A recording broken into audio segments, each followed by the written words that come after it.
Welcome to another episode of On the Capo Stand podcast. I am your host, David, and alongside yours truly is two men that have graced the covers of GQ magazine, at least in their dreams. How you doing, man? Hey David, how are you, man? Pretty good, my friend. John, Doing good. fantastic. I hope everybody had a good Christmas.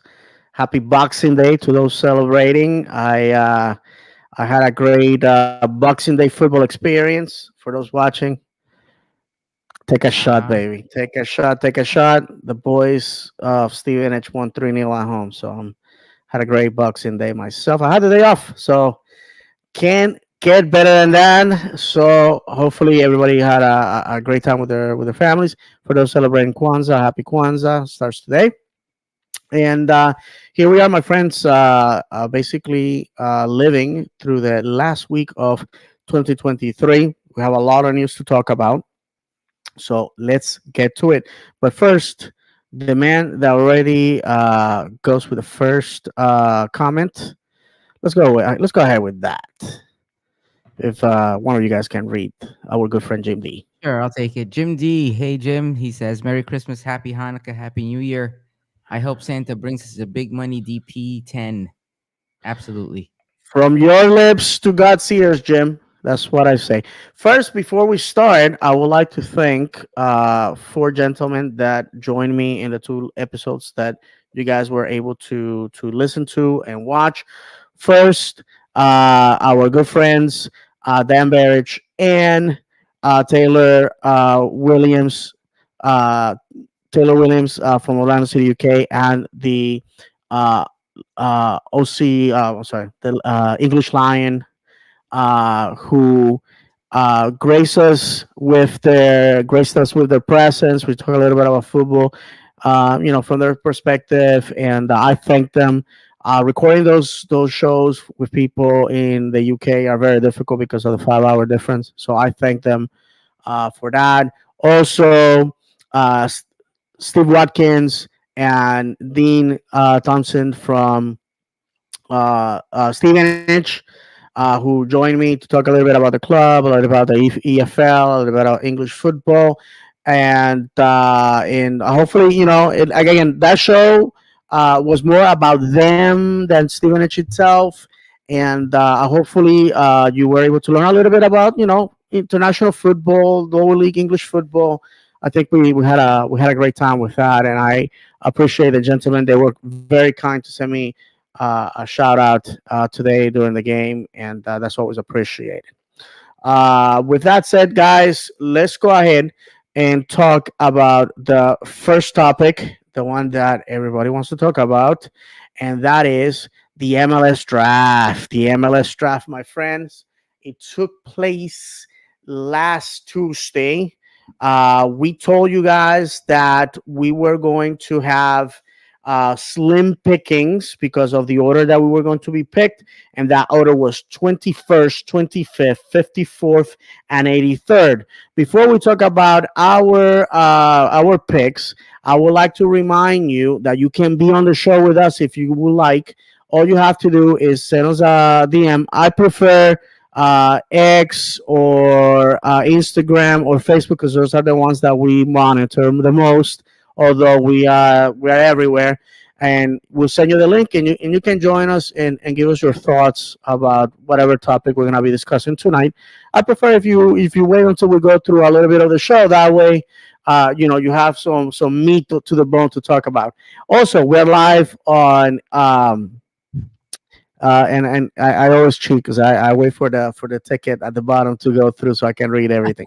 But we are live on the internets. By the way, I looked into going live on Instagram, and it was they were asking for too much, and they were gonna they delete the shows immediately after, and I didn't think it was a great deal. But we're live right now on Twitch at On the Capo Stand, on X at On the Capo Stand, on YouTube at David's Channel 76, Instagram at On the Capo Stand. We're not live there.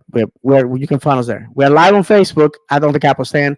We are on TikTok at On the Capo Stand, on Threads at On the Capo Stand, at Blue Sky on the Capo Stand. And after that big uh, list, let's go and talk about the draft. First, let's go with our first pick overall. And that, my friends, if I can find the banner that I created. Oh, by the way, we also can be found on wherever you consume your podcast on audio as well. First pick is here. This is our first round pick, and is Giorgio Kosevsky out of Syracuse University, midfielder. And I'm gonna give you a little bio about this, and then the guys are gonna usher us in about this guy. We traded with Colorado Rapids for $50,000 in GAM in 2024, 75,000 in GAM for 2025 in order to steal this spot. This gentleman is 6'1" out of Liverpool, New York, team captain, ACC midfielder of the year with 1 goal and 1 assist, and he's a senior. Guys, do you have anything to add about our first round pick overall? We picked 21st. 21st. Anything to add about our good friend Giorgio here, who could be a potential Lion in 2024? Not really. I'll address all the draft picks when we go through them, like when we get Okay, finished. fantastic. All right, so let's go to our next pick. We picked another player in the first round, and that was Philip Merc. No, I'm sorry, that's not it. Uh, sorry. In the first round, our second pick was Yutaro Sukada out of West Virginia, forward. He's 5'11". His hometown is Tokyo, Japan. He played at Daytona State College in Daytona Beach, Florida. So he has some roots in Central Florida. He's a senior, scored 12 goals. A lot of people who I have a ton of respect for, and too many to name, but I'm gonna name one. I'm gonna throw one name, and that's Dennis Chen, legendary player for Orlando City in the USL, and today, alongside another former Orlando City player. Um, he knows he knows what's going on, and he was excited about this pick, and he he let it be known publicly. So I don't know, there might be something here. Yutaro Sudaka already got the nickname, the Samurai, the Purple Samurai, or I don't know, something like that. So you know how we do. We always come up with Yes. some crazy things. So that's that. So I'm gonna follow John's advice. I'm gonna go through the picks, and then we're gonna talk about all of them. Um, Giuseppe Gentile is the other player. I just couldn't remember. Giuseppe Gentile is the player that former Orlando City player that is working with Dennis Chin. Um, Here we have Filip Mirkovic from Pittsburgh, midfielder. He is originally from Belgrade, Serbia, 5'11", ACC first team in 2022 and 2023, excuse me, senior. Played professional football in Serbia at fourth and third division level. And next, we have our last pick, and this is in round three. And this is Ryan Torrey, University of North Carolina, Charlotte midfielder, 5'9", out of Osaka, Japan. Another samurai, another ninja that could be the purple ninja. Who knows? And this is basically our picks in the 2024 MLS draft. Guys, thoughts? Go ahead, John. Yeah, I mean, they're good draft picks. You know, the guys, especially the first round guys. We'll probably see some first team minutes, especially as the season goes on and the Olympics starts and we're missing some people potentially. Um, but let's be realistic. We're not picking top 10. This isn't the NBA. This isn't the NFL. We're not going to. Duncan McGuire, he's obviously what he's done is this past year was amazing. What DK did while he was here as a draft pick is amazing. The college level is not close to the MLS as it is, in other sports to the professional league, whether it's NFL or basketball, particularly because those you can draft somebody in the first round and it can, be a key piece, be a starter from day one. And think about it, Duncan didn't really become the starter until we were 2 months into the season. Basically, it was right around May when he started to be in the first 11, and it's unfortunate. It's something to get exciting about, kind of in a lull period here between the end of the season and the transfer window open. But I don't get too excited for the super draft. I pay attention, see who we got. I mean, look at Jack Lynn. He was hyped. He was a pretty hyped up player when we drafted him, and he's seen maybe 30 total first team minutes in 2 years. So we'll see, if they work out. If one of those, if any of the four of them come out and get a significant amount of first team minutes and contribute, then I feel it was a successful draft. But the reality of it is that they probably won't. Yeah. I I agree, John. I mean, I was super excited about it, but then, watching the picks, but then I was like, you don't know when you're going to see them play. I mean, they could have that talent. I just don't feel like they always get that opportunity.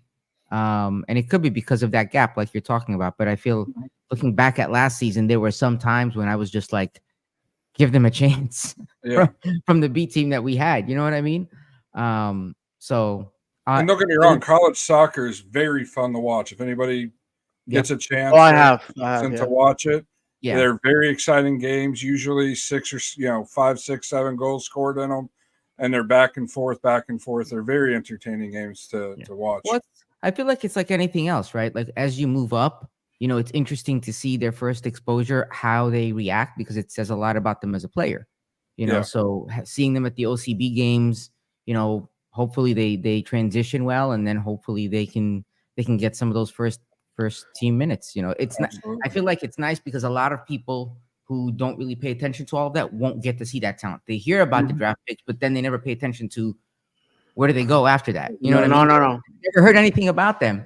So to your point, like with Jack Lynn, I think the few times that he's come on, he wasn't like a key. Well, there was a couple of times where he actually made a big difference. The Columbus game. It's I feel like we need to do something to give them some more of that opportunity when we can. So hopefully it works out well for them. We got some comments here. If you guys do me the favor. Vadim Asimov, happy holidays to the whole crew. Happy holidays, Vadim. Thank you, sir. Thank you for being here. And then John Ames, any transfers you guys heard of besides the draft? I would like a defender and a forward. Wouldn't we all? Yeah. Right now, there was some talks of a player in South America, and I believe, John, you were the one that sent me that, because it's as much as people say that they're gonna be using other platforms like Threads and Blue Sky, Twitter is where the magic happens. So while John looks for that, I'm gonna give you my thoughts of the of the draft picks. The league was very keen on pointing out that Orlando City has been very successful at drafting players out of the draft. But like John mentioned, they are players that were in the top 10, right? Because we were doing so bad, finishing so at the so far at the bottom of the table, that we were picking some of the best players to come to MLS. And we can pride ourselves by saying, hey, some great guys have come here. Now, those guys have not been able to take us to the promised land. As much as we liked Kyle Aaron, we butchered that. Daryl DK, everybody's like, sell, get rid of him, sell him. And they never allowed the young man to flourish here. I think there was a huge pressure from the federation and from the league to get the kid out of here, because I don't know, for whatever reason. And then I guess you could say that all our other picks have been great. Um, but the fact of the matter is, Duncan Maguire is not gonna be picked in the at this stage. I'm gonna be brutally honest, and I hope I'm very, very wrong when I tell you this. I think our pick for second in the second round and third round may not sign with us. OCB at the very best. Okay, I'm gonna say it like that. Maybe Philip and Ryan, knock my teeth out. Please do. Please do. A lot of people especially in the supporter groups will make tifos of you if you do, because they don't like me. So yeah. So please, the Giorgio and Utaro, they come highly recommended in their positions, and again, we may have a Duncan Maguire in our hands, or we may have a Jack Lynn. Jacqueline, so I can remind you guys, Jacqueline was the MVP of MLS Next and the Golden Boot in a team that did not win the championship. That speaks volumes, in my opinion. And the kid barely played in the first team. I don't even. I think he had a few minutes at I the think end he of was games. close to 30. Yeah. He Yeah, played a yeah. key role. He had a hockey assist and the goal Torres scored against Columbus. The match that was here at home that we came back on, and he played crucial minutes for that there at the end. Right, I remember defensively he was incredible, but Yes. let's be honest. Jacqueline is a forward. He gets paid to score goals. So that's it. That's my opinion. These guys are gonna have the opportunity to prove to us what's happening, because my friends, I'm looking at my calendar. For those that are watching us, we are 2 weeks away from camp. 2 weeks away from camp. That's scary, guys, because usually, and I've been podcasting for years, since 2018. We said goodbye in October, and we were not doing a show until February. And we just quote unquote closed 2023 2 weeks ago, and here we are again already talking about 2024. So that's gonna be interesting. We got another comment. John Ames, in my opinion, I feel Oscar Pereira is a good manager, but not a great manager. Do you guys agree with the extension? Okay, food for thought. Go ahead, John, because I know you're aching to say that. I mean, I made it clear on here I don't agree with his style of play. I think he's a very good players manager. He's very good with the squad and keeping vibes up, if you will, to go with a U.S. men's national team saying. But as far as like a tactician, I feel he's very very basic. Likes to play too defensive. I butcher the name anytime I try to say it, but very much based after the Italian method of the game, which is basically sit back, absorb pressure, and try to hit on the counter. I mean, Portland won MLS is back, almost 4 years ago now, playing that way. But unfortunately, I think in the last 4 years, the league has progressed to a point to where that's not going to win a championship anymore. And Columbus kind of proved that. The two teams that were in the final were two very attacking oriented teams. I mean, Columbus had one true center back in their starting 11. One of their center backs was typically one of the fullbacks. That's what his typical position was until this past year when he came into Columbus and played center back. So, but I feel that the league's gotten more attacking oriented. A lot of the younger players coming in from South America are attacking players. Almost every DP, I think there's one defensive midfielder in the league, but almost every DP is now an attacking player. You're not seeing Schweinsteiger come into the league anymore or anybody like that. So every DP is basically an attacking player.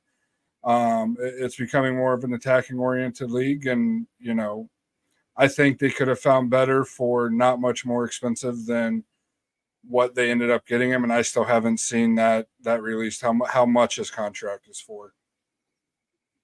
Amen. You know, it's something I've struggled with this whole season. It's like been up and down for me. There was a glimmer of hope halfway through the season when we changed our styles, and I felt like we were on that path. I'm like, okay, we saw a change, and then we all know, that we kind of reverted back to what we were used to seeing to an extent. So is Oscar a good manager? Yes. Is he a great one? To John's point, I don't think he's a great manager. But the thing is, part of that is you being able to adapt to what you have, right? And I feel like that's what we did.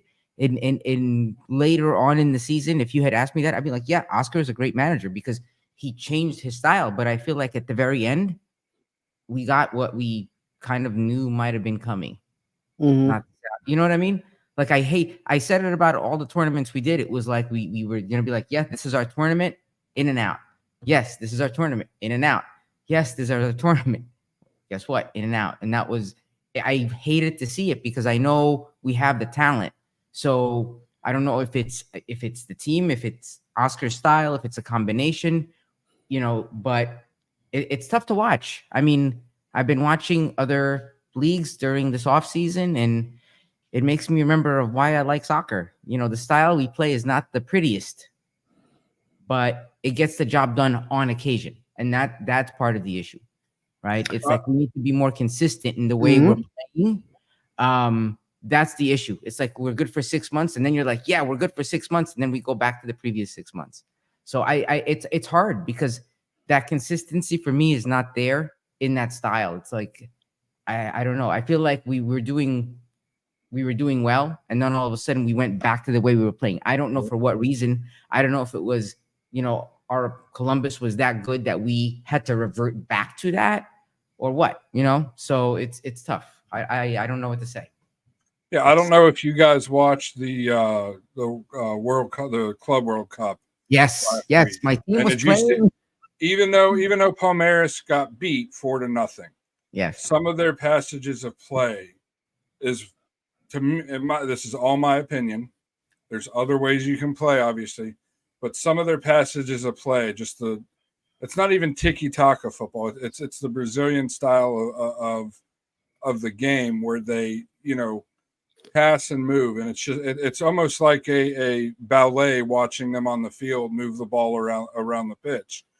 Like I said, they did lose 4-0. They were outmanned by one of the, this is going to, I know, kill some of our listeners to say that are supporters of other teams in the Premier League, but arguably one of the best teams ever created, coming off of a treble last year. So I believe they won the treble. Yeah, they won the treble. So, yeah, I mean, you saw what Palmeiras was able to do and make some opportunities out of that. They were just outgunned.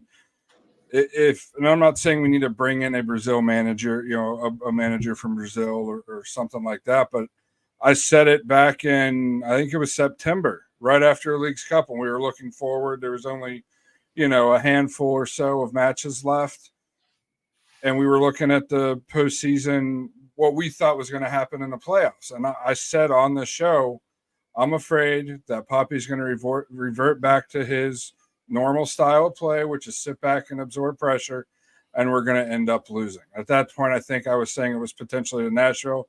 Nashville comes out and lays a stinker 2 matches in a row.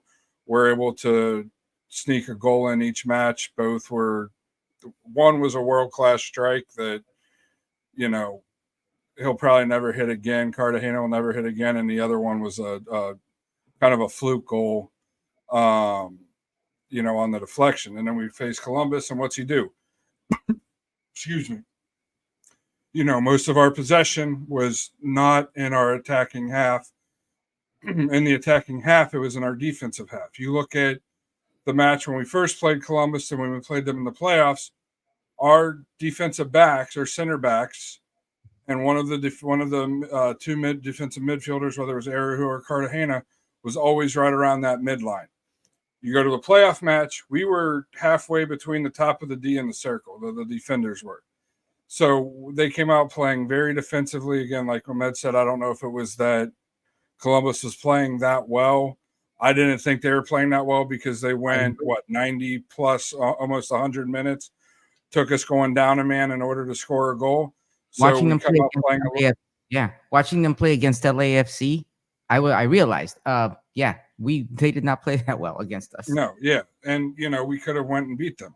I mean, I feel if we would have been a little more on the front foot of the match and went down, and that was my biggest fear, and that's why I don't like that style of the game. No, for sure. I want you guys to read this comment, and I know there's another one that I would like to address as soon as we're done with this topic. And after you guys read this, I'm gonna take you guys down one of my stories for I'll go rainy ahead. days. Go ahead. Yep. Jim D. I've always said he can get the best out of Miki Oker talent, but cannot maximize really talented players, and that's what you need to win a cup. But hey, maybe things will be different. This is the official position of your friend David, and I'm gonna say this: whatever I said in 2023 doesn't matter. The Wilfs, the guys that write the checks, made that decision, and I have always respected Oscar Pareja, the man. I think he's a fantastic human being. The in the two occasions that I've been able to talk to him personally, he always treated me with respect, and he always made me feel very comfortable. The joke that I had with our friend Eddie from Orlando Lions then is that he's the uncle that you never knew you needed, and I said that to him the first time I met him. And when Eddie had the chance to meet him, he's like, "Yeah, you're right, man. It's just like a family member you haven't seen in a while." With that said, I'm gonna support Oscar Pareja in 2024. I'm gonna support him in 2024. I have said it before. Rooting against them is as if you're wishing that the pilot crashed the airplane you're riding on. And all the guys that are gonna wear purple next year, I'm going to go to hell and back with you carrying gas cans. That's how we're gonna do it. We're gonna go until the wheels fall off. I think all the arguments and the negativity came from a segment of our fan base who I've referred to as happy clappers and uh, tailgate cornhole champions, referring to the fact that these people are here for the event to be seen, spend time with friends. They don't really care about the football, win or lose. We'll see you next year because we don't have promotion relegation. There's no skin in the game. We get knocked off the playoffs. We'll try again next year, and that's beautiful. But as the years have gone by, and I see how my overseas teams, live and die by the sword, I have to tell you that in the United States, at some point, we're going to have to bring promotion relegation. We cannot continue like this because we're limiting our ability to create great football. When it comes to managers, I have you always use my overseas teams. And for those taking the shots and playing the bingo, go ahead. Masai Dego, you probably never heard that name. Masai Dego is the manager of Maccabi Haifa. He is of Ethiopian ancestry, which makes him a rarity in Israeli football. Um, he um, he was a player that played with the U21s for Israel, and also a player in the Israeli Premiership.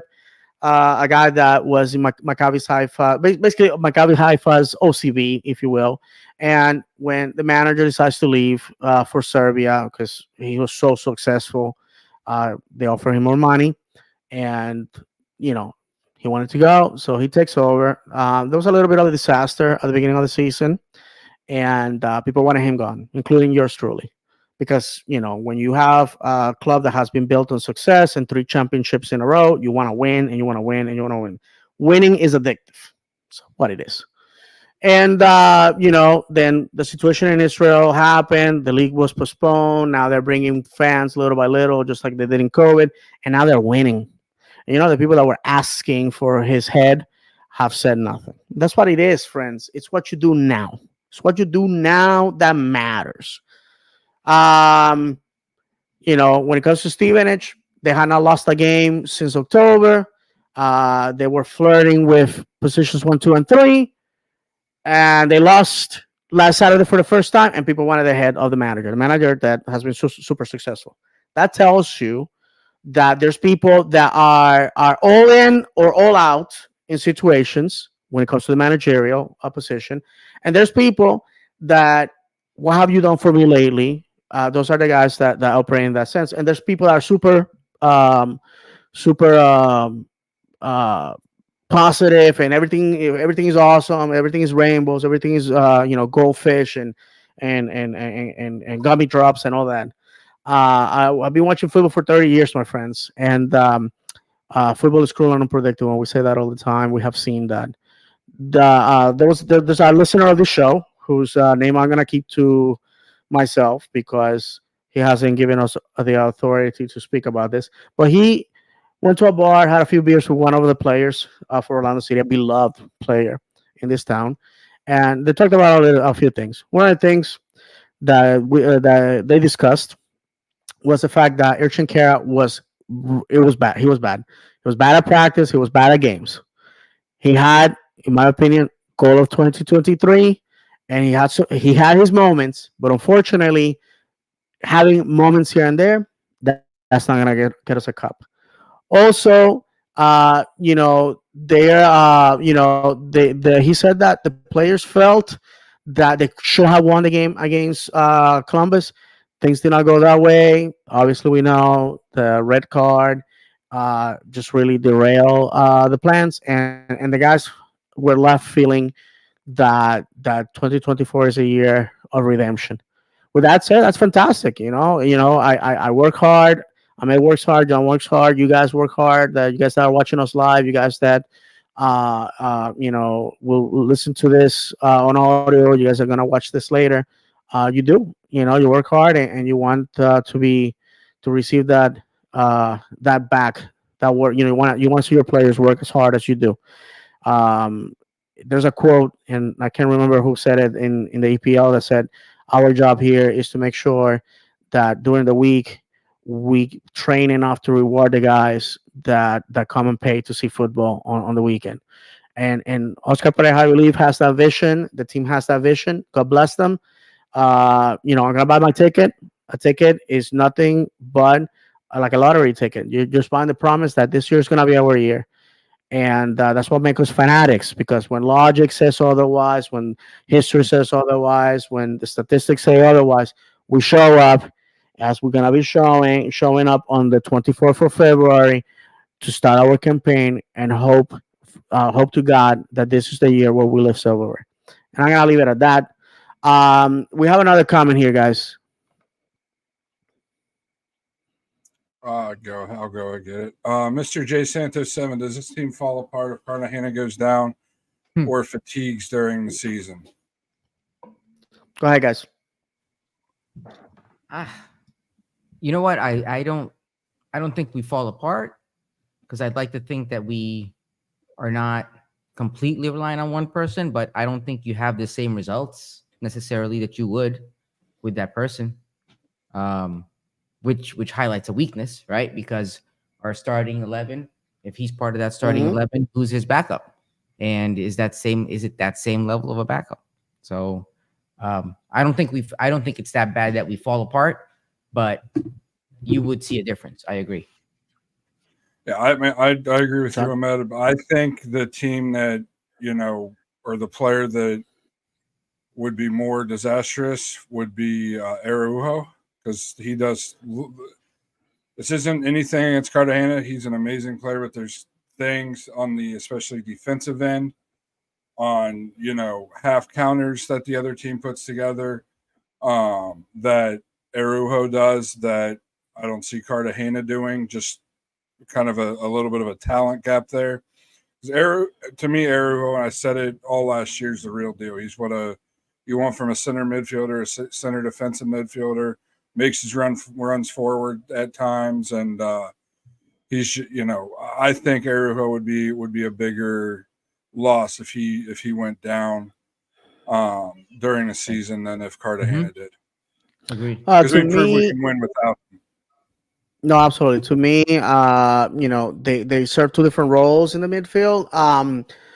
Cartagena is more of an attacking midfielder, while we have Araujo, who is a sweeper, a number six, a contention midfielder, and his job is more defensively.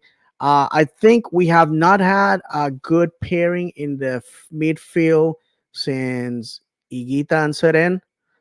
In my opinion, a lot of people will probably are ripping their clothes and turn their clothes off and throwing ashes over their head when I said that, because obviously Junior Urso and has provided us with Junior Urso, and I forget his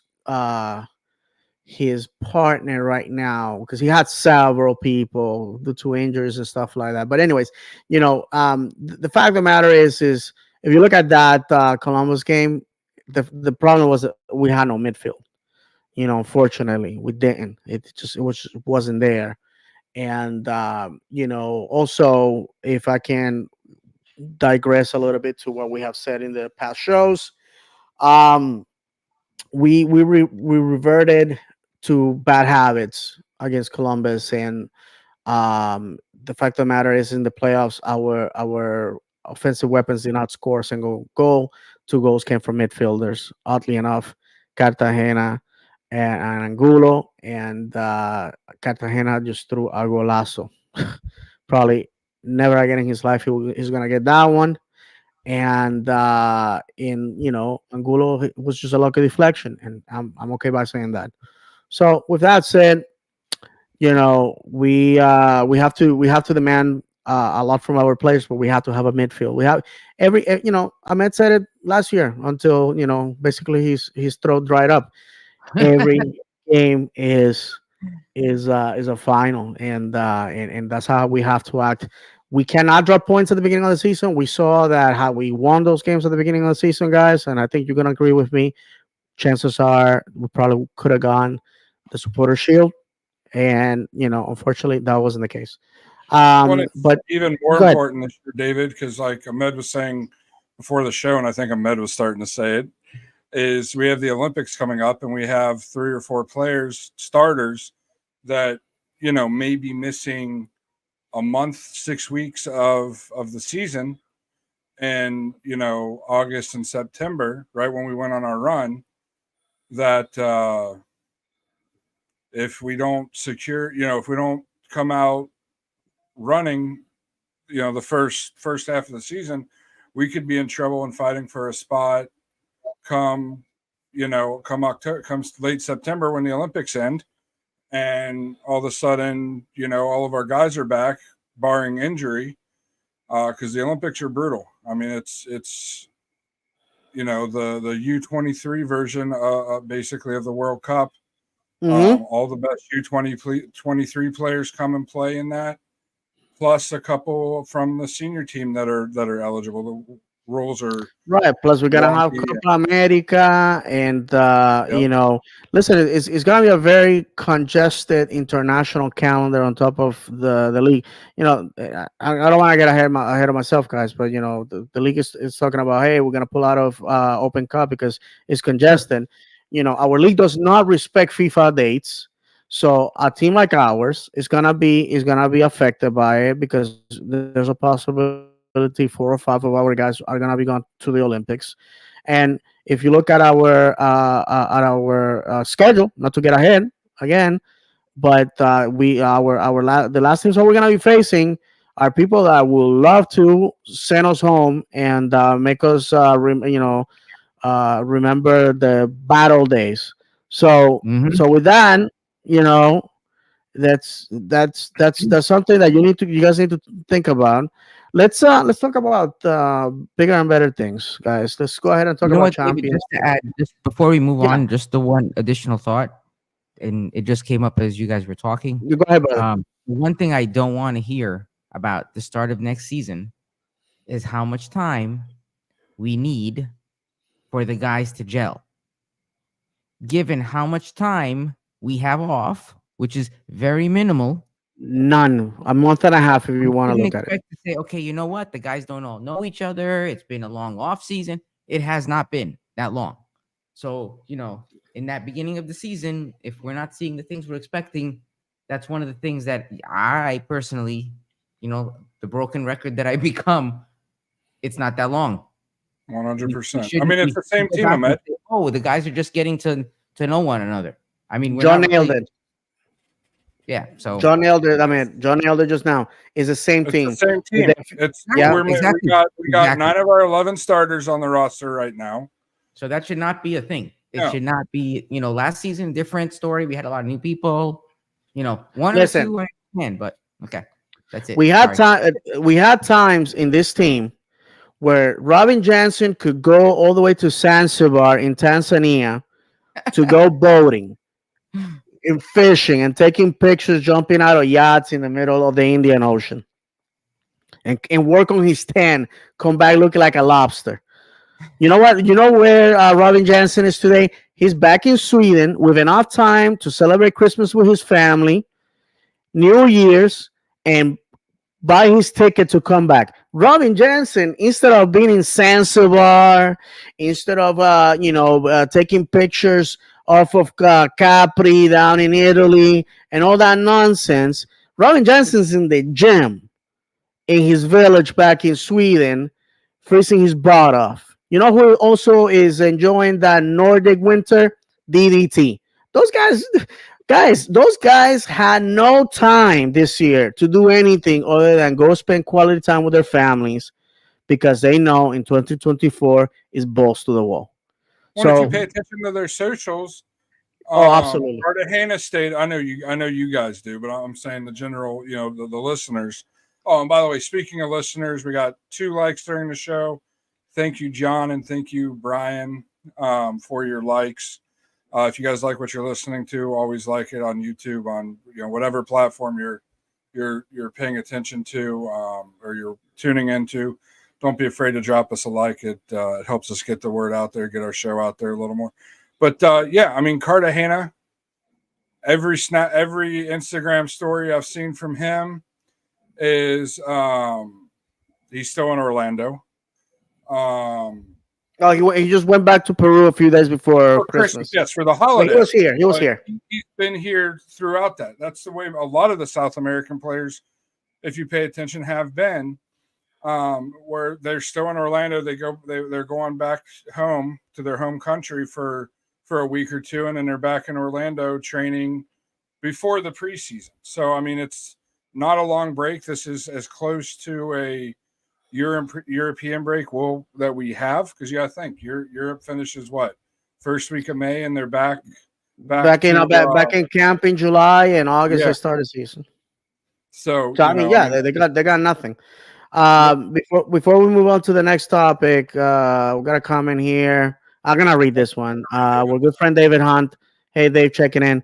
David, I'm glad that you are here, my friend. And I'm gonna tell you, David is going through a hard personal time. I'm not gonna say what it is, but if you're a prayer warrior, you want to send good vibes to David, a fellow Orlando City supporter, go ahead and do so. Um, David's gonna be back in Florida here in a few weeks, and David, if you're listening, obviously you just commented a few minutes ago. Uh, from a friend here, we wish you the best. We're rooting for you, and life is about banging your head and learning from it. So just remember that, and that among this fan base you have friends. You're not forgotten, and as time goes on and you dust off and you get up from the situation that you're in, things are gonna be better. Take it from me. I came from nothing. I went back to nothing. I came back stronger than ever. So we're wishing you the best, my friend. We're wishing you the best. And I see your comment there. I appreciate that. Makes more. Okay, let me go ahead and post it so everybody can see it. Um, I appreciate that more than you'll know. All right, David. So hopefully we'll see you soon here with us and in a better place. All right, my friends. Let's go ahead to the next to the next topic here, and this show, woof, we have barely touch other topics today because there's so much to talk about. Champions Cup. I'm gonna go on to this real quick, and then I'm gonna let the guys talk about it. Our draft was one that I didn't want. I was very disappointed. I was hoping for, especially for those guys that were planning to be going away to see the boys internationally, maybe the Caribbean, maybe South Central America. That's not happening. We drew Calvary FC. They play out of Calgary, Alberta, Canada, and for unfortunately they cannot ensure that they're gonna have a field that is gonna not gonna be frozen in February. They don't have the ability to keep the pitch from freezing. They're up in the Rockies. Just Calgary. Just think of a Denver further north, colder and just as high, and with just enough snow. And So we're gonna be playing them on the first round, which is gonna be away. We are going to be playing them at Victoria, the capital of British Columbia. So we're not even going to their province. And if you remember, Vancouver, which right now the longest away day in the MLS is Miami to Vancouver, and before Miami came in, it was us. And Victoria is just a little further away. So and it's gonna be cold. It's gonna be wet. It's gonna be windy. So if you guys want to, get with your in contact with your Neanderthal self, please go ahead and go. This is The gonna chance to be. use the Orlando City winter gear that everybody buys Oh during the yeah, season. exactly. Go, You're like, it's 90 degrees. What Barry am I has gonna the little. Yeah, there you go. Barry has the little hat. So, Mm-hmm. and I'll shut up with this. So, it's gonna be February 21st, 10 p.m. Local time away, and then that's gonna be at the Starlight Stadium in Victoria, BC. And the return leg, which is gonna be here in Orlando, is gonna be on the 27th at 6 p.m. So hopefully everybody can go there and support the boys. It's still, forget about the rival. It's still the international football. Let's go ahead and do that. If we defeat Calvary and we move on, we're gonna go to the round of 16s where we are gonna be facing the winner between Vancouver Whitecaps or who I consider a rival already, uh, Monterrey Tigres, and that's that. Guys, what do you guys think about our draft? Um, you know what? When it first started, I was sitting there watching. Did you notice that we were drawn almost last? Yes. I was like, is this really happening right now? I was hoping no MLS. I didn't want an MLS team, and I did not want a Mexican team. I just gotta be honest. Yeah, and then after that, I noticed who we were paired up against, and I was like, all right, it should be an interesting game because you never know. And then I looked at the bracket above us, and then I was like, oh, a rematch, a potential rematch with the Tigres, and I just got flashbacks, and then I started to get worried. That's all. That's all. We have the potential to go far. I hate to say it because that's what we've said every time this last season, right?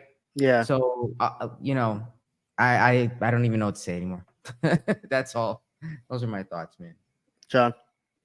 Yeah, I mean, we should easily make it out of the first round. If we don't make it out of the first round, it's gonna be a long season if we don't. But you have to make it out of the first round playing a lower division club.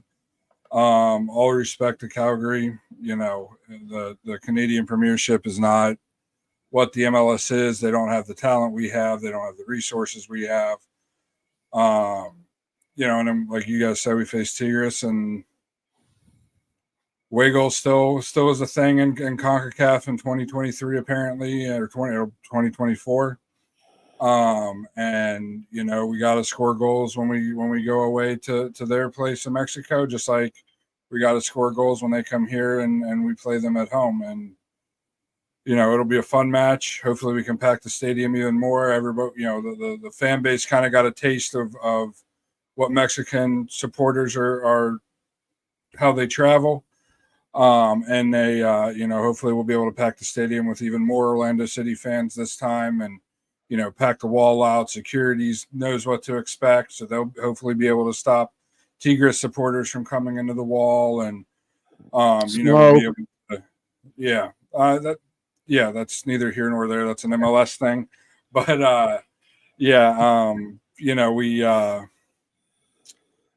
we just I'd love for this team to go far, past the second round, get into the quarterfinals. We beat Tigres out there, one of the giants. You never know what can happen once you get that far. It's what I say when the US is in the World Cup, win that round of 16 match and see what can happen. At that point it's all about matchups and how your philosophies, your coach's philosophies and tactics on the game go up against theirs, your strengths versus their strengths. And I think if we're able to contain Tigres and put a goal in, even if we lose 2-1, put a goal in there and then beat them 1-0 here, we move on. And I can't wait for the season to get started. Honestly, just talking about it, I know we're still 2 months away, less than 2 months away now by a couple of days, and then I can't wait for it to get started. John, we're gonna be there before you even know it, my friends. January 1st is next Monday. So with that, I mean, 2024 is at the doors. We got a comment here from David. Yeah, I'll read it. Oh, go ahead, John. All right. David Hunt. We run it back with Tigres and get the dub. We are a different team since we played them. And then he continues. Oh, does he? Sorry. We are a much more confident team since we played them. Our chemistry as a team was not there when the last battle happened. Yeah, I mean, you're right. Like we've been saying, if we would have played in February, March, and April the way we played in May through September, we would have advanced far in every competition we played, minus playing against 12 players in the league's club. No, for sure. And so now nothing, guys. Just show up for the boys. That's all we're saying. It's gonna test our resolve for sure. That trip to Victoria is gonna be brutal. Everybody else is going to Dominican Republic, going to two places where I didn't want to go was Nicaragua, because right now getting a visa to visit the country as an American citizen is very tough. And I didn't want to go to Mexico right away because I felt that going against a Mexican team, it was going to be a battle. I wanted to go to a team where we can go and have our away support, go experience the beauty of Central America, the beauty of the Caribbean. That's actually there's two away days that are going to be super tough for anyone in the United States. First one is going to be Calgary, or Victoria in this case, and the other one is going to be to Suriname.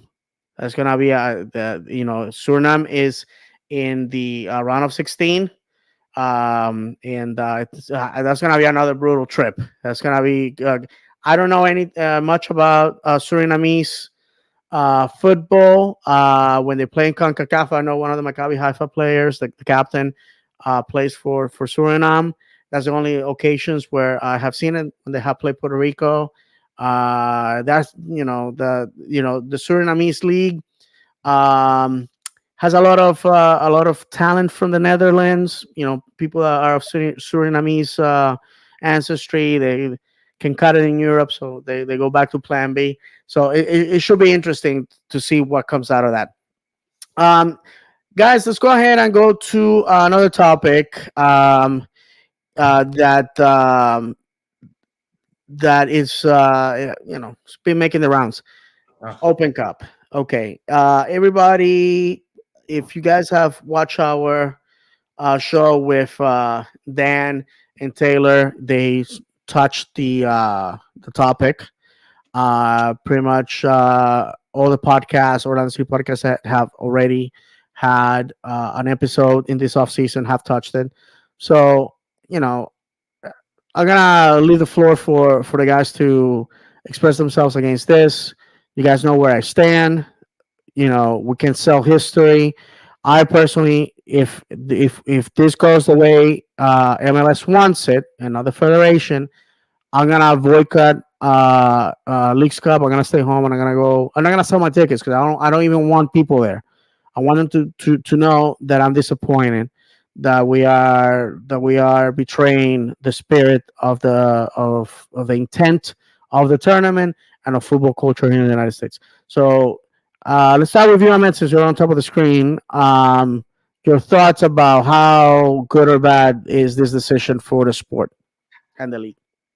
You know what? I mean, my thoughts were pretty much in line. I think we all thought the same thing. Uh, I think it was a terrible decision. I think the worst part about it wasn't so much what was done as how it was done, right? Because there's a lot of ways they could have gone about saying, you know what, we're not going to send our first teams, we're going to send our MLS Next Pro teams, which in theory you could actually argue could be a better experience for the MLS Next team. Like you could make all kinds of arguments for it if you really wanted to. But I feel like for me, it was more how they went about it that was just like a slap in the face. Like, we're too good for you. We're going to send you our B teams. Right? That's literally how it sounded without them saying that. So I think that was a slap in the face of everybody. And again, they could have gone about it a lot differently, and it could have actually been perceived much differently, right? Regardless of the outcome. I don't think it's a good decision in the long run. I think what they could have done is they could have even said, you know what? Don't say anything, and then figure out who you're going to send based on who makes it. There could have been so many things that they did differently, the league. I think they just totally screwed it up because they're just trying to I'm trying to think of a nice way to say this, but just to piss all over everybody else and say, because you know what? They have the Leagues Cup. They're like, the Leagues Cup is ours. We don't need the U.S. Open Cup. That's not how you go about it, though.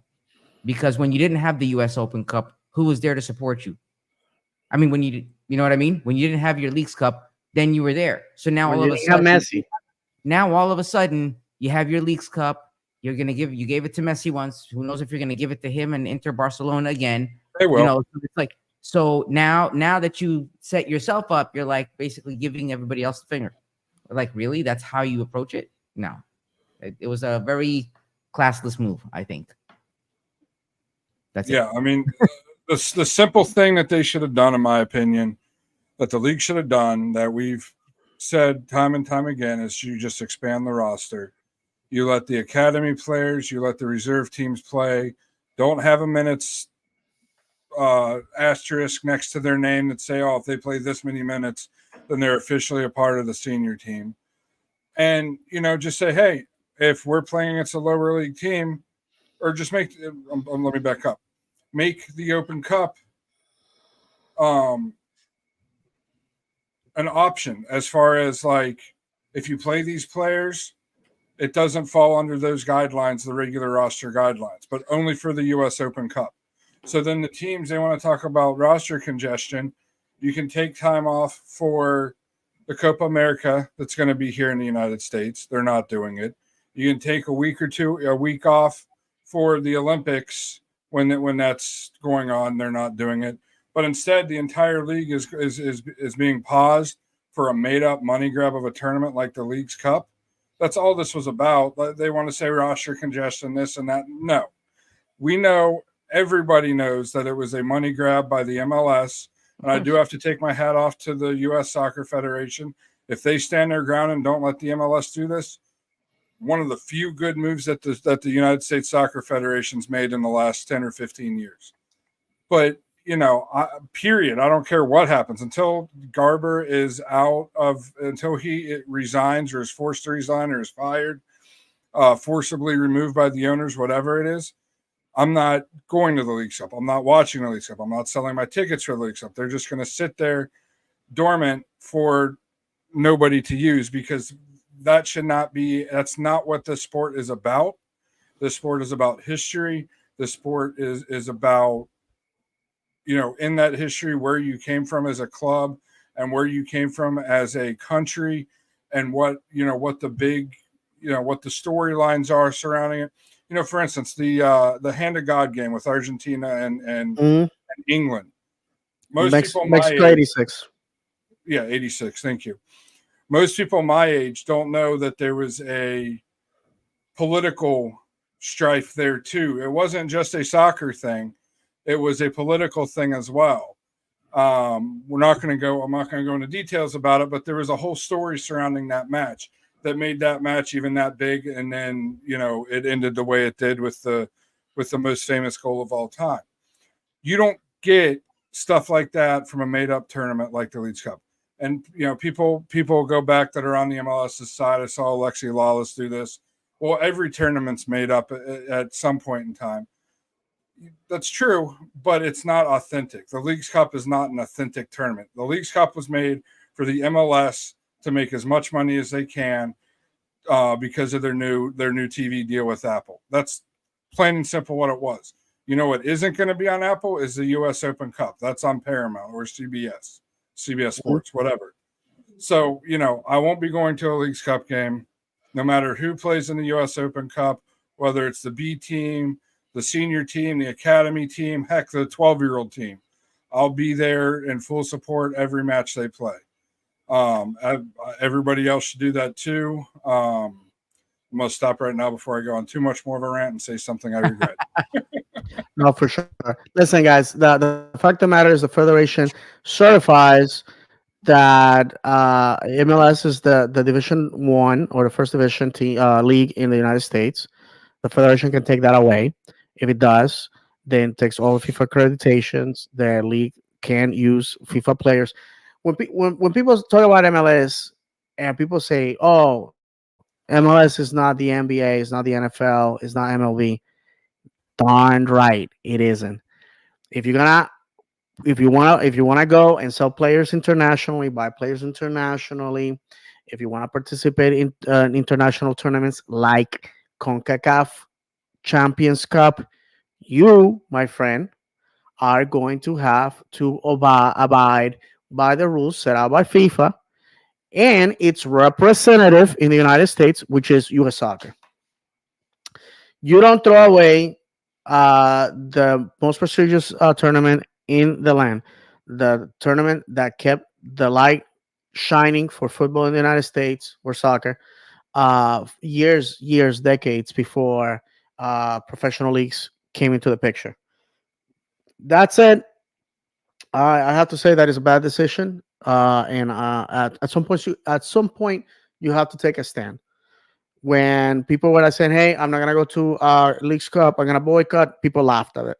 Laughed at it. Oh, you know, what is that gonna do? There's tons and tons and tons of revolutions that have started with one person saying, "That's not right. I'm gonna do something about it."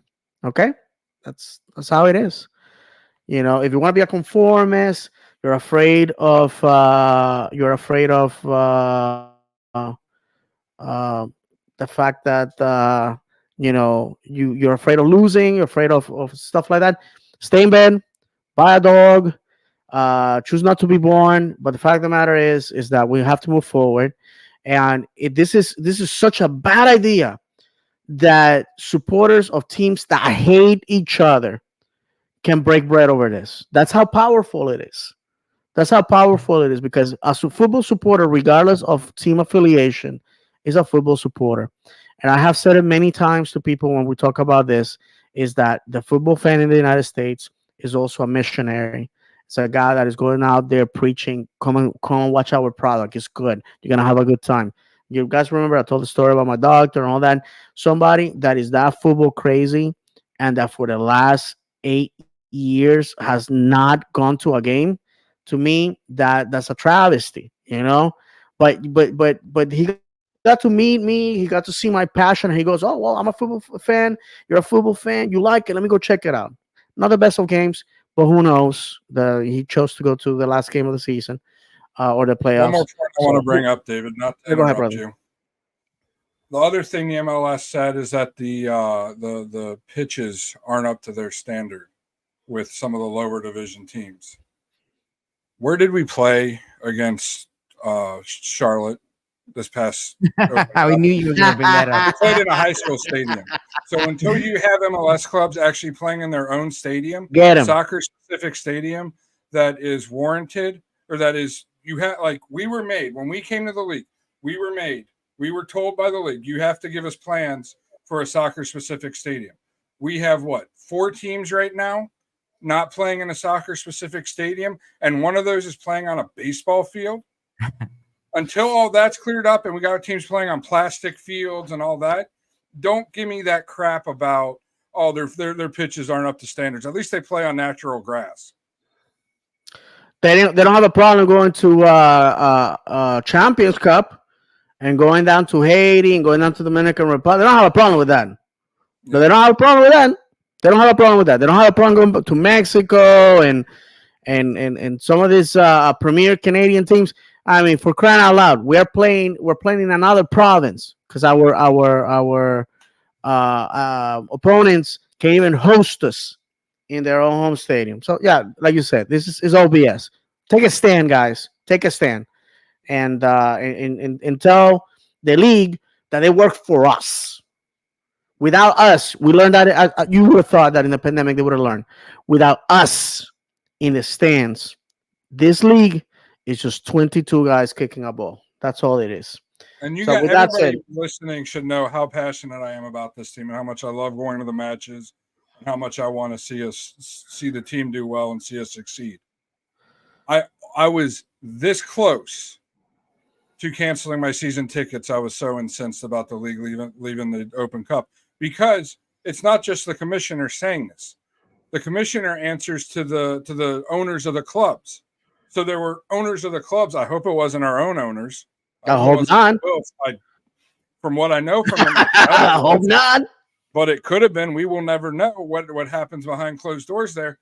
But the commissioner is the mouthpiece for the owners. So when he makes a decision, the owners have to back it. So the majority of the owners had to have backed that position. And I was so close to and it's still not off the table, to canceling my season tickets because of how greedy this league is, how much they don't care about improving their product, and how much they don't care about the sport in our own country. You know, I mean, imagine a Premier League, the Premier League. Ask for those of you that have friends in England, ask them if a Premier League team said they weren't playing in the FA Cup. There'll be riots in the street. Go back and look what Dan had to say about it when David had them a couple weeks ago. See how irate he was. I mean, it's what they wanted to do is unfathomable in this sport. Leave your country's competition, that is such a pure and beautiful competition, where the three of us, and let's see, every listener here, we could go out, form a soccer team, and we could be playing against anybody in the country, professional, amateur, USL, MLS. It doesn't matter. We have the chance to play against them, and there's teams that do that. There's a team from the Orlando area that's made it far enough to play actual professional teams, and they're just an amateur team. So when you have something that is that pure to what sport is supposed to be, and with the history, it's the longest continuous running tournament in the United States. And these money hungry people, I'll say that because it's a family friendly show, looked at their pocketbooks, and they're billionaires, and said, "Oh no, we need more money. Take out the U.S. Open Cup. We don't need to play that, and this is going to be our sad excuse for it." Give me a break. If you were at the Rowdies Orlando City game last year on the Open Cup, and you tell me that did not mean anything to the fans, you are either blind or you choose not to see. Yep. That's it. For the lack of numbers of supporters the supporter section had, that was the most passionate I've ever seen the wall. It means that much. That was our rivals. That's our oldest rivals, is the Rowdies. You ask any OG supporter who you hate, it's the Rowdies. Hmm. And the MLS wanted to strip us of that opportunity to beat them yet again. No, and what makes rivalries special is when they're organic. I have to say, I'm a Floridian. I love our state. I get to travel all over the 67 counties in our state, and this is what grows the sport in Florida. When you have Tampa, Miami, uh, Inter Miami, us, Jacksonville Jacksonville now. Armada, yeah, all those teams, like the villages, those teams play against each other. The communities get to be rivals, and it makes it special. I have to tell you that the games that I have savored the most have been Orlando City against a team in Florida, because this is, you know, we can't have away culture in the United States like in other countries because we're massive, you know. And the fact of the matter is that the Open Cup is the one tournament that gives us the opportunity to play people in the nearby area and foster that the beauty of the game, the beauty, the intent of the game. And I have to say that my team, Stevenage in England, again, take the shot, plays not only the FA, plays the tournament for League One Championship, and also plays the FA Cup, formerly known as the Papa John's Cup, and the Carabao Cup. And people like Steven Trans from the very beginning will tell you they can care less about the Carabao, they can care less about the Papa John's, but the FA Cup is something that it's so revered. The fact that people, the cameraman is always looking in the crowd for a little kid holding the the aluminum FA, aluminum paper FA Cup. It's so ingrained in that culture that I dream of the day where my grandchildren feel the same way I feel about the Open Cup. And it meant a lot for us when we lifted that trophy, and it should mean a lot to our fan base and to many teams that, just like us, have chasing the dream of lifting the trophy, and so far it has not happened for them. We have some club news, guys. um and unfortunately, Jose Mabazan, the assistant manager of Orlando City, has decided to leave the club. His brother will remain as the physio, as an assistant here. But Josema got an opportunity to be a manager in Mexico. We wish him the best. The few times that I spoke with El Profe, uh, and again, just like I talked about Oscar, he was super nice. Always made you feel like he knew you from a while. All of us that sit around, have sat around the tunnel or on the south side, have seen this man just celebrate the goals, kiss the fans, hug the fans. Just a guy that embodies what football is all about. The master of the asado. A lot of people that work for the club say, "Hey, he's gonna be missed." That guy turned that 15-foot grill into a masterpiece, and these are the type of things that are missed. The people. When you do a good job, but you can back it up with being an excellent human being. That's when it hurts. So we wish him the best.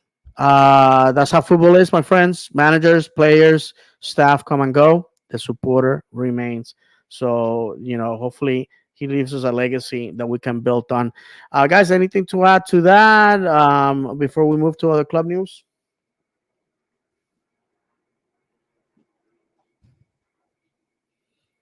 Okay, No. I'm gonna take that as a no. Nope. All right, guys.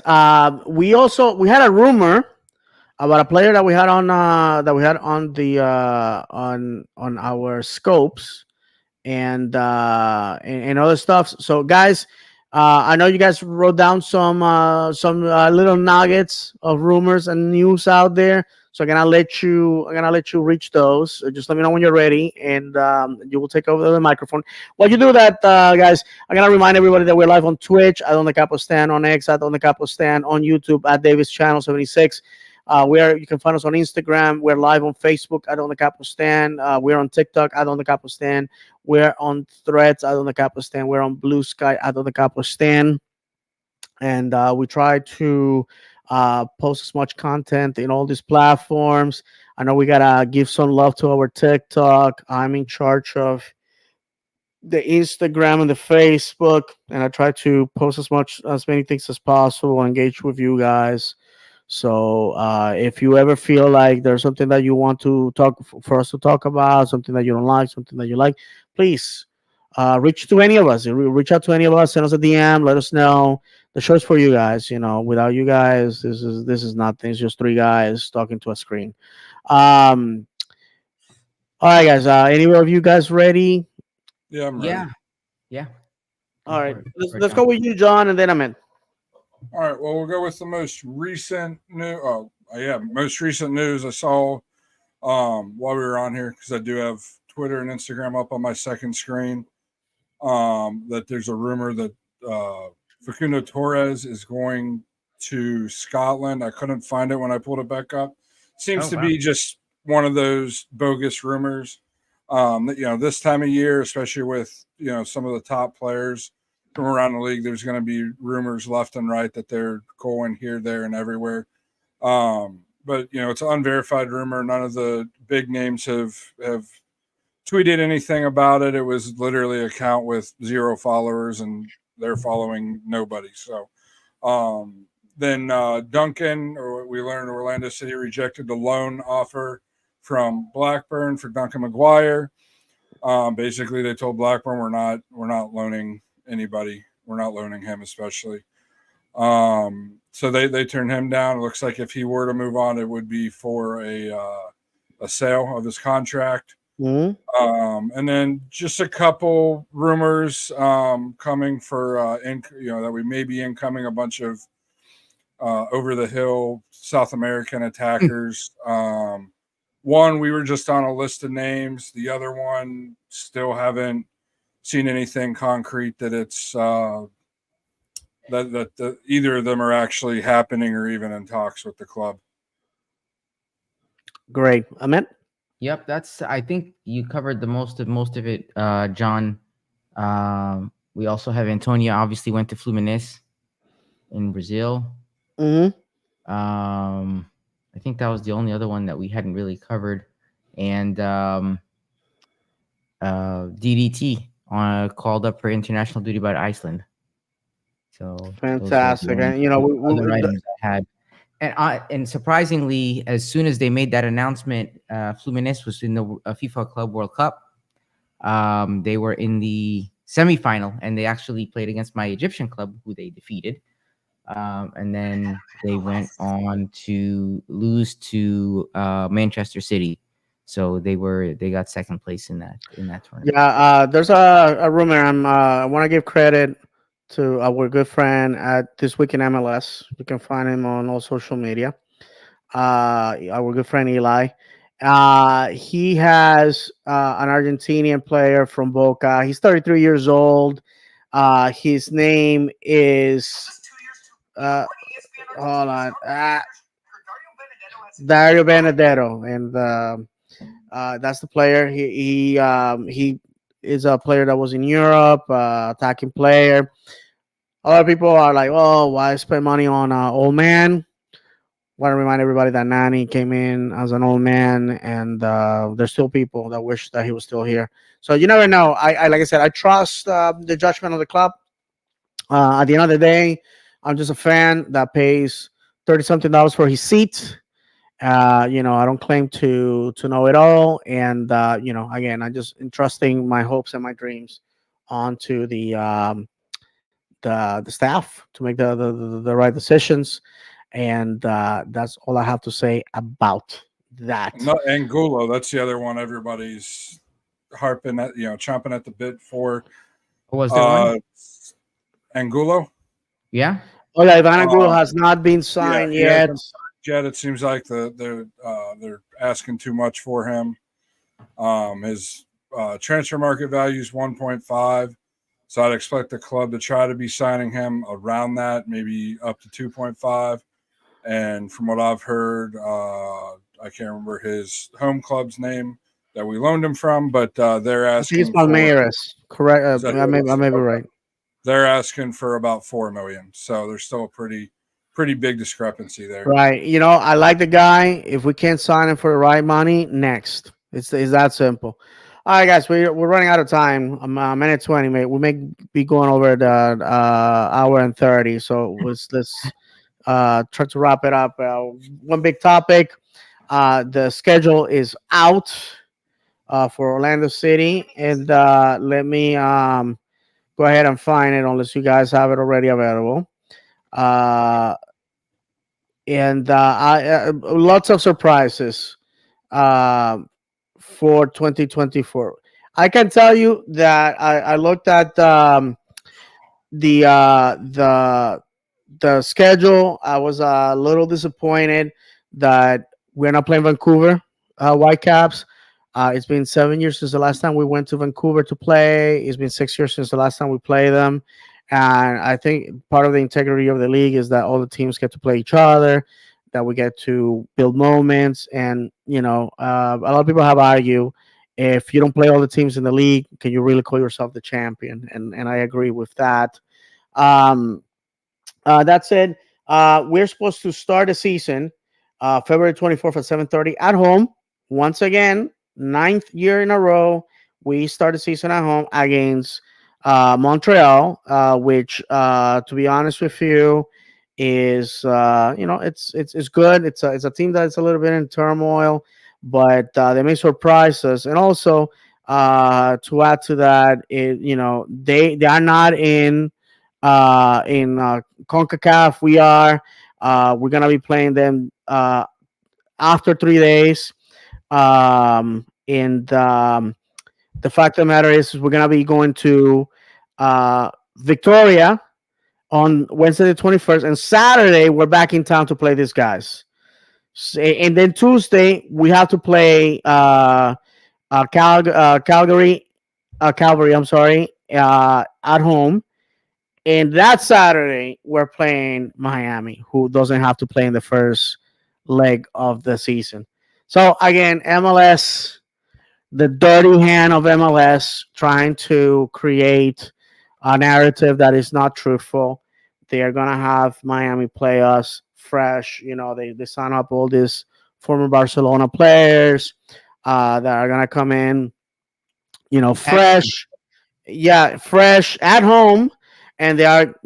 I gotta be honest with you, and before we go over this, I gotta be honest with you. I don't care about this situation with Miami. You cannot say that is a even field and justified. The league wants Messi to win the championship, and this year they're gonna do everything in their power to give them the win. That's how it's gonna be. Do you really think that Messi's gonna come to Orlando? I'm gonna tell you no. The answer is no. They're gonna keep Messi playing home games because they know that if they lose this kid, it's a done deal. And I have to tell you that the fans are getting tired of this fascination with everything Messi and screw your team. We don't care about it. So with that said, if we go down there, we lose. Okay, whatever, because we're not being given the opportunity to win, especially when they set up the schedule like this. It's dirty, it's cheap, but it is what it is. you know let's just play in the tournaments, pray for the best, make playoffs, etc., etc.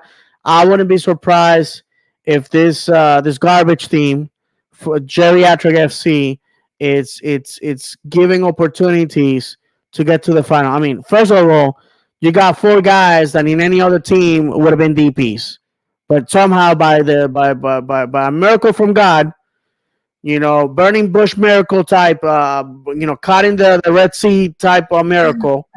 We are allowing this to happen, and it's obscene because everybody knows it's not real. Guys, anything to add? And then after you guys give us your comments, I will read how our schedule is gonna be. Go ahead, John. So I'm shocked you haven't seen it yet, David Ahmed, but I actually got a copy of the script for the MLS this season, The script. and it said that Messi and Co will be playing the first 2.5 months. They're going to take June and July off, completely off, until the League's Cup starts. They're guaranteed to win the League's Cup, and then they'll take the rest of September off, come back in late September, and try to win a couple matches to get Miami into the postseason. If that doesn't happen, the ninth place team is going to be given a point deduction so they can sneak in. That's it. Go ahead, Amit. You know what? I can't even say any better than John. I mean, we already know what it's going to look like. I would be surprised if anything other than what John said happened. Honestly, I think it's going to be. I think they're just going to want to save those big names for those tournaments. If you do have them play, they may be subbed in for like the last 15 minutes, maybe the opening game of the season. They'll play a little bit more because it's the opening game. And by the way, I heard a rumor. I don't know if it's true for those people that do have season tickets for that club, that those games may not be included. That person is playing may or may not.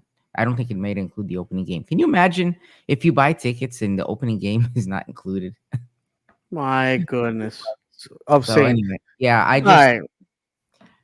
I'm looking forward to going down March 2nd. I'll tell you that. Hey, by all means. If you're Yeah. allowed, I heard that if you're planning on using your the 2 away ticket allotment that you get for Yeah, it's being a not gonna season work. ticket It holder, doesn't count to that. that's what I heard. Yeah, Oh, I'm sure it doesn't. I'm sure. Of I don't course. care. To I'm be planning on going realistic, to the supporters section for that one. to be realistic, guys, what there's 6 other players on that field that have to contribute when it comes to Miami. Yep. And if you're going to rely on a Busquets, forward, Alba, Messi, and Suarez. yeah, if you're going to rely on Suarez to put goals in you, one solid tackle from Robin Johnson, and that dude's going to have knee replacement surgery. His knees are so bad. And I'm not trying to be funny saying that. Like his knees. No. There are people that said that he only has maybe a year left of being able to play soccer. His knees are so bad, and that's if He injects himself with painkillers before games, guys. Yeah. So you're going with him. You're going with Messi, who, okay, debatably one of the greatest players in the world still, maybe ever. You have Busquets, who showed throughout the season that he can't carry the team because he's slower than I am running on ice. And then you have Jordi Alba, that's a prima donna that likes to leave his position as a left back and try to become a winger, leaving his position open. So there's, like I said, 6 other guys that have to contribute. You look at their roster, and you laugh at it. Other than those 4 players, am I worried? No. Messi's Messi. Messi's going to get every call in the book that he gets touched. It's going to be a foul. He sits there and clips at somebody after they kick the ball away or hip checks somebody not even involved in the play. It's not going to be a yellow card.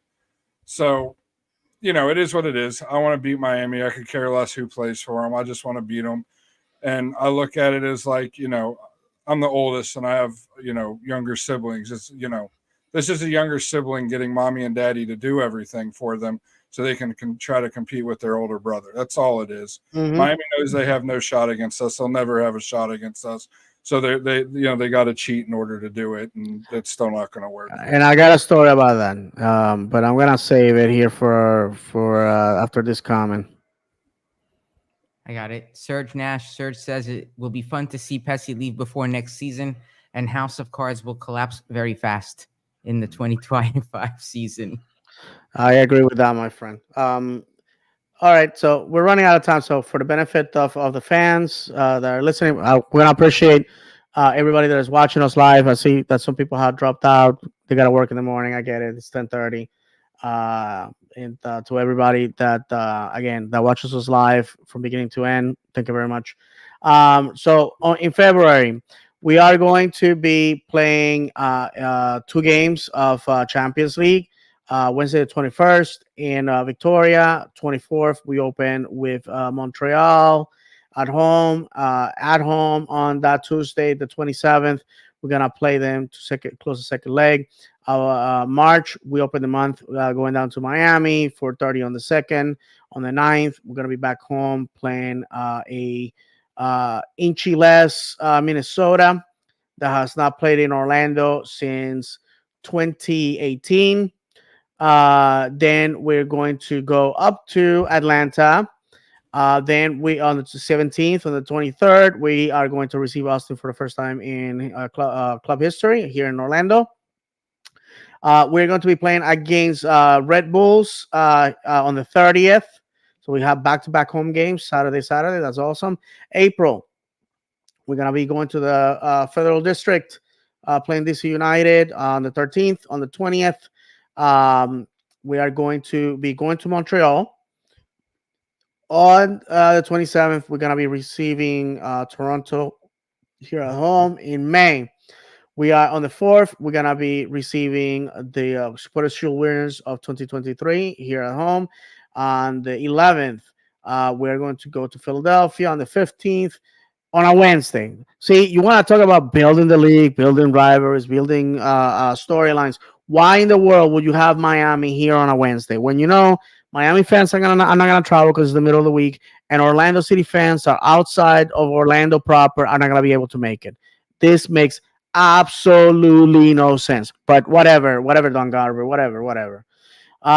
Then we have Saturday, the 18th, where we go to San Jose, big trip there.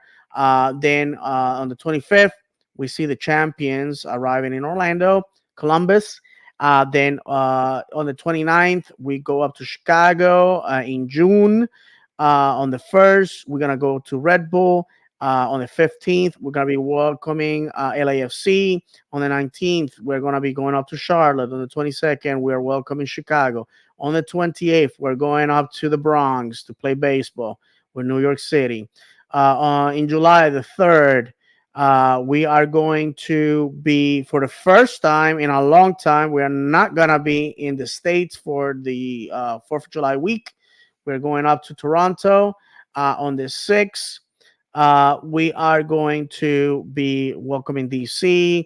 On the 13th, we're going to be going up to New England. On the 17th, we're going to be going to Nashville. On the 20th, we're going to be welcoming New York City. August, we have two games. That's going to be us going to Kansas City.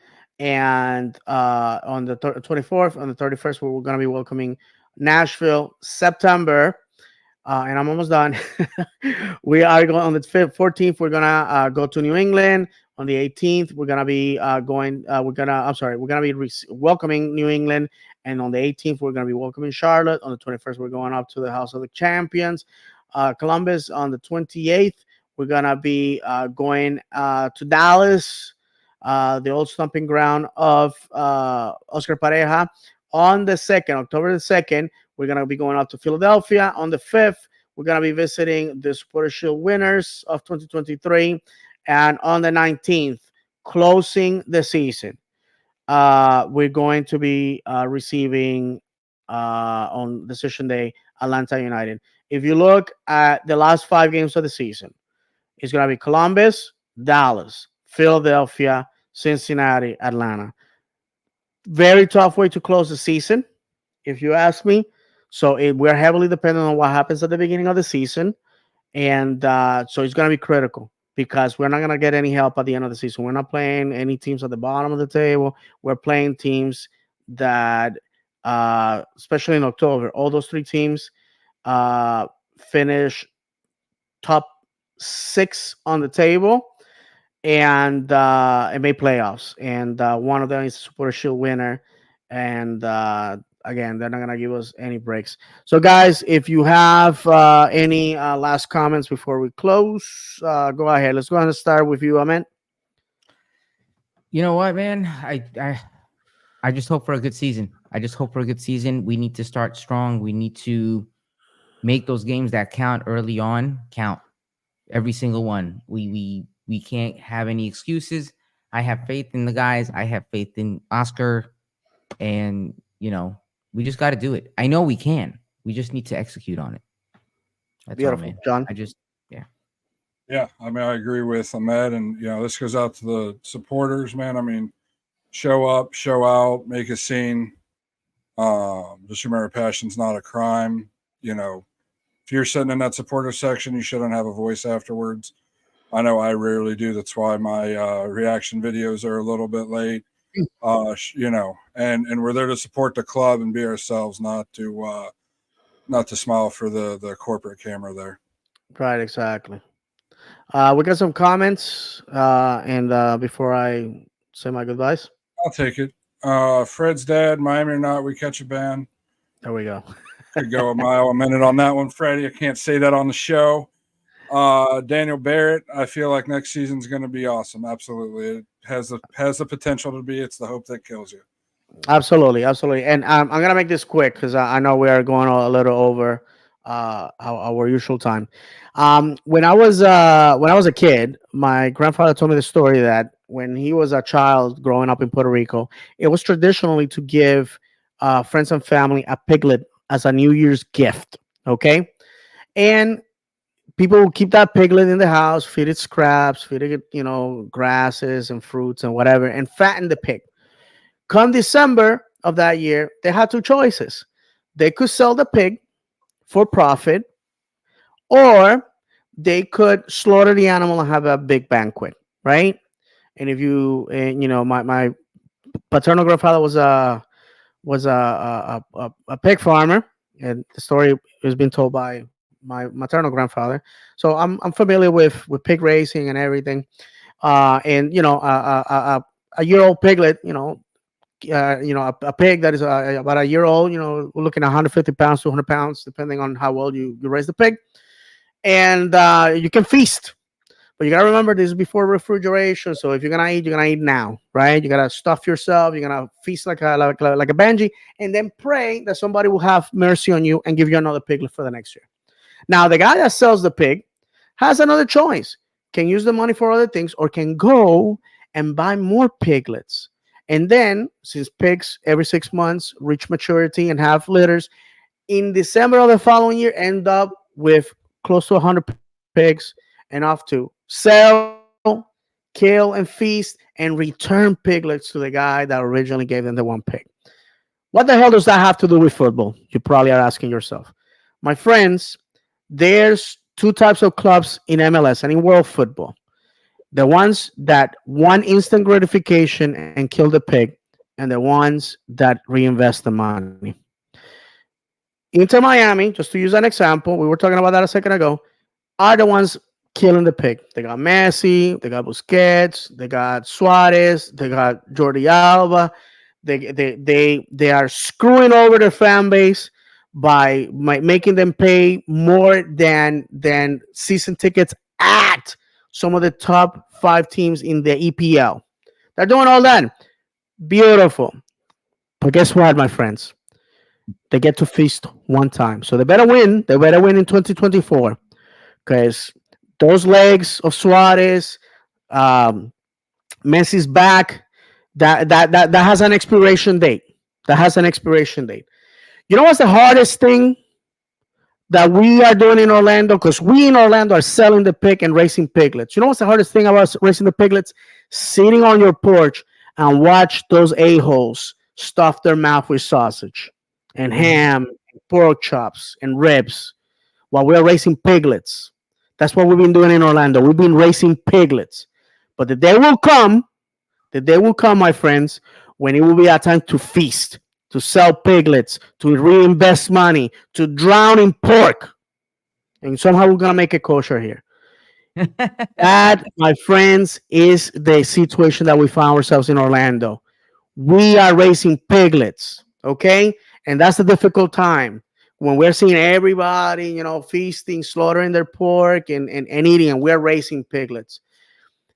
Great things take time. If things were easy, everybody would do it. Extraordinary moments call for ordinary men to say, "Here I am, I'm gonna do it." And if you don't believe that, then you never saw a center back put on keeper gloves and go stop penalties in a playoff game like I and the man in this on the screen got to see in 2020. Because if you were, I've seen football for in 30 years. There's only two events that I have seen in all my years that I can say, wow, this is incredible. One of them was with Stevenage. If you want to watch that episode, you're going to see what I'm talking about. And this one was so incredible that friends from England, friends from Israel, friends from Puerto Rico were calling me. They were texting me. They were messaging me. David, did you see that? Were you there? Friends, we have to put our trust in Luis Musi, Ricardo Moreira, Oscar Pareja, and Mark Wilf. We're racing the pigs. We're racing the pigs.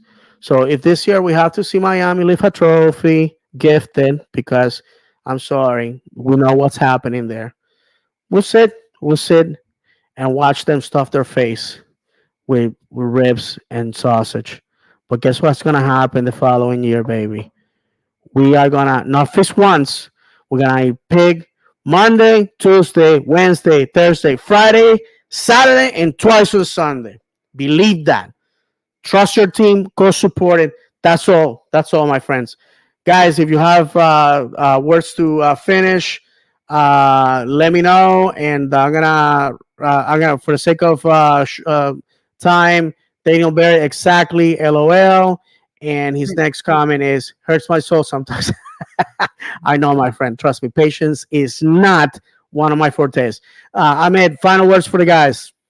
No, man. I mean, we said it all. I mean, this was a great show. It's given us some nice time to catch up. I'm excited about what's to come. I can't wait to see who we sign. And For sure. The rest is to come. Like you said, I think you covered it well. Absolutely. Thank you, my friends. We want to wish. I'm sorry. Go ahead, John. Yeah, I loved your analogy, and don't forget, you got to take some of you can't slot. You can't take every one of those pigs to the butcher. You got to save some back for herd integrity, so you can continue eating on pork the next year, and the year after that, and the year after that. Exactly, my friends. That's and by the way, that's a true story. My grandfather told me that used to happen, and that's where the piggy banks come from. I believe that's where the reason why piggy banks exist is because people tended to have pigs for as in case of an emergency they can sell something right away and get some money for it. Um, with that said, I want to thank everybody that was with us live. I want to thank everybody that's going to watch this later. I want to thank everybody that's going to be listening to this later. As far as a show, we'll definitely have one if there's if the news are out there. Like we said, camp for the 2024 preseason starts the second week of June. We have a friendly on the 27th. We already have our work cut out for us in February with CONCACAF Champions Cup and with our home opener. So, with nothing else to be said, we'll like to remind everybody that football is the sport for those that don't mind having their mouths smashed and their hearts broken. Football is not played on paper, but on grass. Football will make you cry for joy or anger. And if you haven't, have you ever really football? From Ahmed, John, and myself, may God bless you. And as always, vamos, Orlando!